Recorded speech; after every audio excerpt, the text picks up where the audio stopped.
ঊনবিংশ শতাব্দীর বঙ্গদেশের ইতিহাসে, বাঙালির শিক্ষা ও শিক্ষকতার ইতিহাসে, বিশেষ করে ইংরেজি শিক্ষিত তরুণ সম্প্রদায়ের সংস্কৃতিগত নব আন্দোলনের ইতিহাসে কবি এবং তরুণ অধ্যাপক হেনরি লুই ভিভিয়ান ডিরোজিওর নাম অমর হয়ে আছে।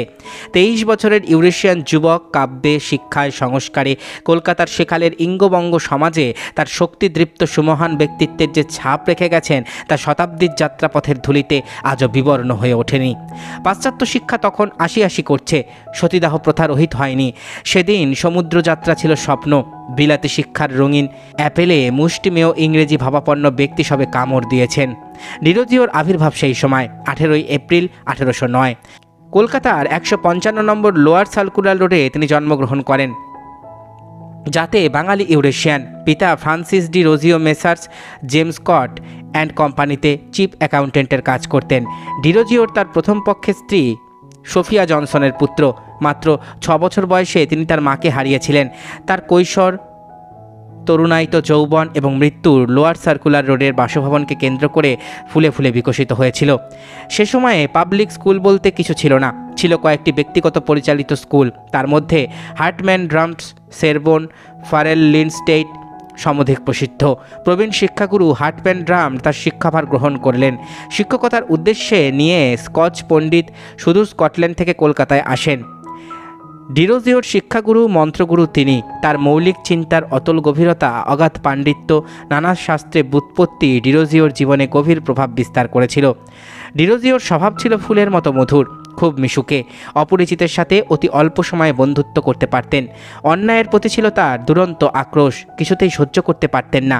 মিথ্যা, অবিচার, কুসংস্কারের বিরুদ্ধে তিনি উন্নত শিরে দৃপ্ত কণ্ঠে বিদ্রোহ ঘোষণা করতেন। তার প্রতিটি কথা অন্তর থেকে উৎসারিত হতো। ভেতরে বাইরে পৃথক প্রাচীর তুলে নিজেকে তিনি দ্বিখণ্ডিত করেননি। হিন্দু কলেজের আদি পর্বে যে স্বাধীন চিন্তাধারা সুপ্ত বাঙালি সমাজে বিপ্লবের ঢেউ তুলেছিল, তার মূলে ছিল ডিরোজিওর একনিষ্ঠ সত্যপ্রিয়তা এবং গভীর আন্তরিকতা। ড্রামডে স্কুলে তিনি 8 বছর শিক্ষা লাভ করেন। 1823 খ্রিস্টাব্দে তিনি পিতার অফিসে চাকরি গ্রহণ করেন। তখন তার বয়স ছিল মাত্র 14 বছর। এত অল্প বয়সে কেন তিনি স্কুল ছাড়লেন, কেনই বা চাকরি গ্রহণ করলেন, এ বিষয়ে ইতিহাস সম্পূর্ণ নীরব। নিরস, প্রাণহীন, রুটিন বাঁধা কেরানির জীবন তার সহ্য হলো না। গুরুতর রূপে অসুস্থ হয়ে পড়লেন ডিরোজিও। বায়ু পরিবর্তনের জন্য চলে গেলেন ভাগলপুরে। সুস্থ হবার পর তারাপুরে মামার নীলকুঠিতে চাকরি করতে লাগলেন। মামার নাম আর্থার জনসন। কলকাতার বিরক্তিকর কলরবে অশান্ত তার হৃদয় তারাপুরের একান্ত নির্জন প্রকৃতির অকুণ্ঠিত উদারতায় শান্ত হয়। ভালো লাগলো শ্যামলপল্লীর অনাড়ম্বর জীবনযাত্রা। গঙ্গার কুলুকুলু সঙ্গীত, সুনীল আকাশ, মনোরম শীতল বাতাস, আলোময় অপূর্ব পরিবেশ। তার কবি প্রাণ কান পেতে শুনত কুলুকুলু নাদিনী গঙ্গার আকুল আহ্বান। স্কুলের নাটকে যে কিশোর গৌরচন্দ্রিকা লিখে দিতেন, এখন তিনি হয়ে উঠলেন ভাবুক এবং সচেতন কবি। জুভেনিস এই ছদ্মনামে তিনি কবিতা লিখতে লাগলেন এবং ডক্টর গ্রান্টের সম্পাদিত দি ইন্ডিয়ান গেজেটে নিয়মিতভাবে সেই কবিতা পাঠাতে লাগলেন। সম্পাদক গ্রান্ট তার প্রতিভায় মুগ্ধ হয়ে তাকে কলকাতায় আহ্বান জানান। ওদিকে নীলকরদের পাশবিক অত্যাচারে তিনি অতিষ্ঠ হয়ে উঠেছিলেন। নির্যাতিতদের আকুল আর্তনাদে তার মন বিদ্রোহী হয়ে উঠত। এমন সময় ডক্টর গ্রান্টের আহ্বান, তিনি চাকরিতে ইস্তফা দিয়ে কলকাতায় চলে এলেন। দি ইন্ডিয়ান গেজেটের সহকারী সম্পাদকও হলেন। নিজেকে দিনরাত ব্যস্ত রাখলেন পত্রিকা পরিচালনায়। তার ভাষা ছিল সহজ, বেশ ঝরঝরে এবং বলিষ্ঠ। দি ইন্ডিয়ান গেজেট ছাড়া the Calcutta magazine, the Bengal manual, the Indian magazine প্রভৃতি পত্রিকাতেও তার লেখা প্রকাশিত হয়েছে সেই সময়। কিছুদিন পরে তিনি দি ক্যালকাটা গেজেট নামক একটি পত্রিকার সম্পাদক হন। তার প্রতিভার খ্যাতি ভারতের সীমানা পেরিয়ে ইংল্যান্ডে পৌঁছায়। বাদ যায়নি তার লেখা ফকির অব জাঙ্গিরা নামক কাব্যগ্রন্থ। তাকে ইংল্যান্ডের সুধী সমাজে সুপরিচিত করে। কয়েক বছর পর হিন্দু কলেজ তখন সবে প্রতিষ্ঠিত হয়েছে। তিনি ইংরেজি এবং ইতিহাসের শিক্ষক হয়ে নিযুক্ত হলেন সেখানে। তখন তার বয়স মাত্র 17 বছর।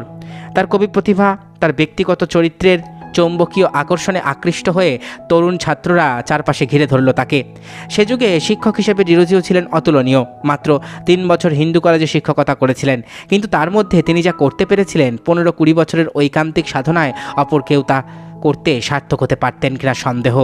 তার একমাত্র প্রামাণ্য জীবনীকা টমাস এডওয়ার্ডস লিখেছেন, ইংরেজি শিক্ষার বহুল প্রচার এবং বাংলার মিশনারি ডাফের সাফল্যের মূলে ডিরোজিওর দান অপরিমেয়।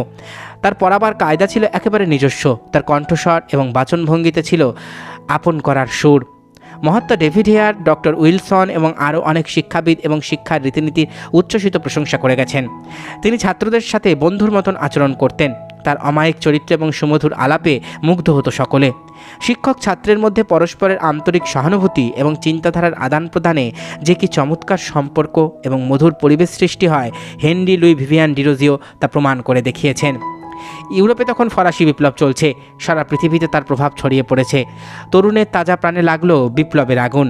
যুক্তিবাদী, চিন্তাশীল এবং মুক্ত এই সজীব তরুণ মন্ত্র দিলেন সমাজ ও রাষ্ট্রের নিগড় ভাঙবার। ছাত্রদের মধ্যে তিনি নিজের স্বাধীন চিন্তাধারা শেখাতে লাগলেন। এই সংস্কার মুক্ত উদার পুরুষের কাছে মন্ত্র পেলেন রামগোপাল ঘোষ, কৃষ্ণমোহন মুখোপাধ্যায়, দিগম্বর মিত্র, প্যারিচাঁদ মিত্র, হরেন্দ্র ঘোষ, রামতনু লাহিড়ীরা। যদিও ডিরোজিওর এই নব্যবঙ্গীয় ছাত্রদের সমাজ তখন ভালো চোখে দেখত না। সেই সময়ের আচার এবং কুসংস্কারের বিরুদ্ধে তিনি কষাঘাত করেছিলেন। সেকালে অনেক সংস্কারবাদী ডিরোজিওর এই শিক্ষার কুফল আশঙ্কা করে তার বিরুদ্ধে প্রচার শুরু করেছিল। কুফল ফলেছিল অনেক, কিন্তু যে শুধু অবিমিশ্র কুফল এবং উচ্ছৃঙ্খলতা প্রকাশ পেয়েছিল সে কথা আদৌ সত্য নয়। তখন রামমোহনের যুগ, পাশ্চাত্য শিক্ষা, মুক্ত চিন্তা এই সব চলছে। শিক্ষানুরাগী ছাত্রদের মধ্যে চিন্তার যে বীজ তিনি বপন করেছিলেন তার মূল ছিল তার অন্তরের গভীরতম প্রদেশে, বাইরে নয়। তাই হিন্দু কলেজের শিক্ষকতার পদ থেকে ইস্তফা নেবার পরও তার আন্দোলন থেমে যায়নি। শুরু করলেন অসি যুদ্ধ।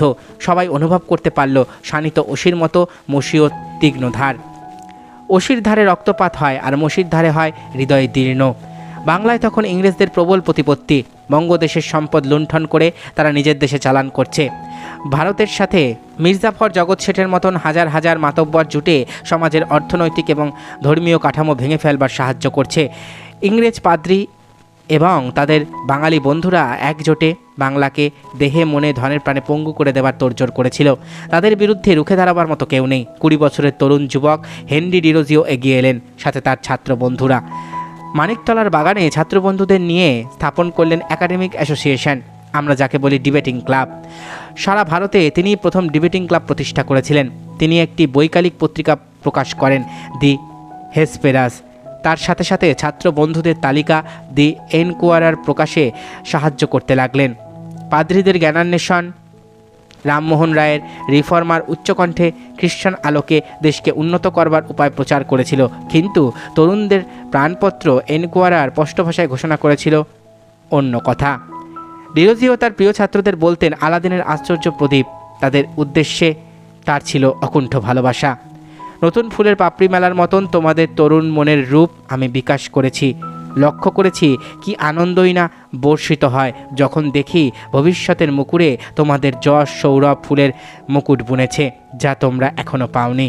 কবি ডিরোজিওর হতাশা ব্যক্ত হয়েছে মাঝে মাঝে তার কবিতায়। মন্ত্রীর সমাধিতে এখনও ফুলগুলি ফোটে, সেই শীতল হাতগুলি অনুভব করি। কিন্তু যদি তোমার ঐশ্বরিক স্বর আবার বেজে ওঠে, আমার দেশের বিনা আমাকে প্রাণ খুলে বলতে দাও। 1831 খ্রিস্টাব্দের 26শে ডিসেম্বর কলেরা রোগে আক্রান্ত হয়ে মৃত্যুমুখে পতিত হন তিনি। গির্জা ও খ্রিস্ট ধর্ম সম্পর্কে তার অভিমতের কারণে পার্ক স্ট্রিটের গোরস্থানে তাকে সমাহিত করতে বাধা দেওয়া হয়। গোরস্থানের ঠিক বাইরে তাকে সমাহিত করা হয়েছিল। 1831 খ্রিস্টাব্দের 26শে ডিসেম্বর ডিরোজিওর আকস্মিক মৃত্যু প্রগতিবাদীদের উদ্দেশ্য সাধনের পথে গুরুতর আঘাত হানে। এতক্ষণ আপনারা শুনলেন হেনরি লুই ভিভিয়ান ডিরোজিওর অজানা কাহিনী। আশা করি ভিডিওটি আপনাদের ভালো লেগেছে।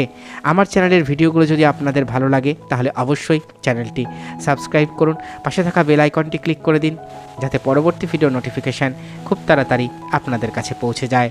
আজকের মতো এখানেই শেষ করছি। ভালো থাকবেন সবাই। নমস্কার।